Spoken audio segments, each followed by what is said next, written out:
ದೇವರಿಗೆ ಏನಾದ್ರು ಹೇಳಲಿಕ್ಕೆ ಬಯಸ್ತೀರಾ ವೀರೇಂದ್ರ ಹೆಗ್ಗಡೆ ಅವರಿಗೆ?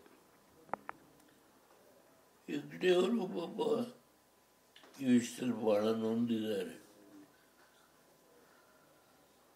ಈ ಘಟನೆಯಿಂದ ತುಂಬ ನೊಂದಿದ್ದಾರೆ. ಅವರು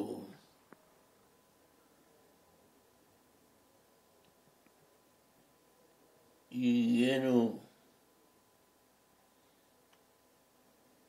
ಹಂತ ಹಂತವಾಗಿ ಈ ಘಟನೆಯ ವಿವರ ಈಗ ಹೊರಗೆ ಬರ್ತಾ ಇದೆ. ಅದನ್ನ ಸ್ವಲ್ಪ ಮಟ್ಟಿಗೆ ಚೇತರಿಸಿಕೊಳ್ತಾ ಇದೆ. ಅಂದರೆ ಇದನ್ನು ನಾನು ಡೆಲ್ಲಿ ಒಳಗೆ ರಾಜ್ಯಸಭೆಯಲ್ಲಿ ಭೇಟಿ ಮಾಡಿ ಅವ್ರ ನೋವನ್ನು ನನ್ನ ಜೊತೆ ಸಮಾಲೋಚನೆ ಮಾಡಿದ್ರು. ನಾನು ಇಷ್ಟೇ ಹೇಳಿದೆ, ಒಂದಲ್ಲ ಒಂದು ದಿನ ಯಾರು ಹಿಂದಿದ್ದಾರೋ ಅವರು ಅದರ ಫಲ ಊಟ ಮಾಡಬೇಕು. ಪರಮೇಶ್ವರನ ಪರೀಕ್ಷೆ ಮಾಡುವಷ್ಟು ಯೋಗ್ಯತೆ ಇಲ್ಲ ನಮಗೆ. ಅದರಿಂದ ಈ ದುಷ್ಕೃತ್ಯಕ್ಕೆ ಯಾರ ಕೈ ಹಾಕಿದ್ದಾರೆ ಅವರು ಅದರ ಫಲ ಊಟ ಮಾಡಿ. ಇದಿಷ್ಟು ಮಾಜಿ ಪ್ರಧಾನಿಗಳಾದಂಥ ಎಚ್.ಡಿ. ದೇವೇಗೌಡರು. ಮತ್ತು ಈಗಾಗಲೇ ತನಿಖೆ ನಡೀತಾ ಇದೆ, ಹಾಗಾಗಿ ಇದ್ರ ಬಗ್ಗೆ ನಾನು ಹೆಚ್ಚು ಹೇಳಲಿಕ್ಕೆ ಹೋಗಲ್ಲ. ಈ ಒಂದು ದುಷ್ಕೃತ್ಯಕ್ಕೆ ಯಾರು ಕೈ ಹಾಕಿದರೆ ಅದರ ಅದನ್ನ ಪ್ರತಿಫಲವನ್ನ ಅನುಭವಿಸ್ತಾರೆ ಅನ್ನೋ ಮಾತು ಮತ್ತೆ ತನಿಖೆ ಆಗ್ತಾ ಇರೋದ್ರಿಂದ ನಾನು ಹೆಚ್ಚು ಇದ್ರ ಬಗ್ಗೆ ಮಾತನಾಡಲಿಕ್ಕೆ ಹೋಗಲ್ಲ ಅನ್ನೋ ಮಾತನ್ನು ಕೂಡ TV9 ಬಳಿ ಮಾಜಿ ಪ್ರಧಾನಿ ಎಚ್.ಡಿ. ದೇವೇಗೌಡ ಹಂಚ್ಕೊಳ್ತಾ ಇರುವಂಥದ್ದು.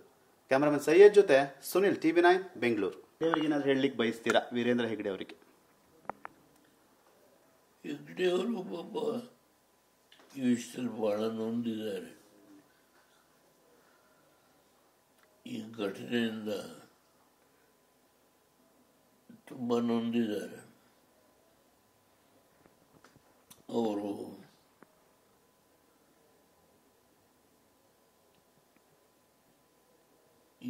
ಏನು ಹಂತ ಹಂತವಾಗಿ ಈ ಘಟನೆಯ ವಿವರ ಈಗ ಹೊರಗೆ ಬರ್ತಾ ಇದೆ.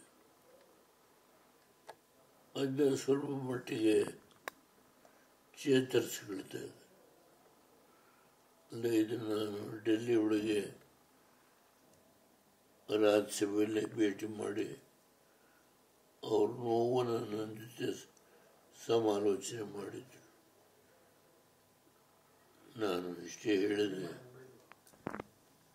ಒಂದಲ್ಲ ಒಂದು ದಿನ ಯಾರು ಹಿಂದಿದ್ದಾರೋ ಅವರು ಅದರ ಫಲ ಊಟ ಮಾಡಬೇಕು. ಪರಮೇಶ್ವರನ ಪರೀಕ್ಷೆ ಮಾಡುವಷ್ಟು ಯೋಗ್ಯತೆ ಇಲ್ಲ ನಮಗೆ. ಅದರಿಂದ ಈ ದುಷ್ಕೃತ್ಯಕ್ಕೆ ಯಾರ ಕೈ ಹಾಕಿದ್ದಾರೆ ಅವರು ಅದರ ಫಲ ಊಟ ಮಾಡಿ. ಇದಿಷ್ಟು ಮಾಜಿ ಪ್ರಧಾನಿಗಳಾದಂಥ ಎಚ್.ಡಿ. ದೇವೇಗೌಡರು. ಮತ್ತು ಈಗಾಗಲೇ ತನಿಖೆ ನಡೀತಾ ಇದೆ, ಹಾಗಾಗಿ ಇದ್ರ ಬಗ್ಗೆ ನಾನು ಹೆಚ್ಚು ಹೇಳಲಿಕ್ಕೆ ಹೋಗಲ್ಲ. ಈ ಒಂದು ದುಷ್ಕೃತ್ಯಕ್ಕೆ ಯಾರು ಕೈ ಹಾಕಿದರೆ ಅದರ ಪ್ರತಿಫಲವನ್ನ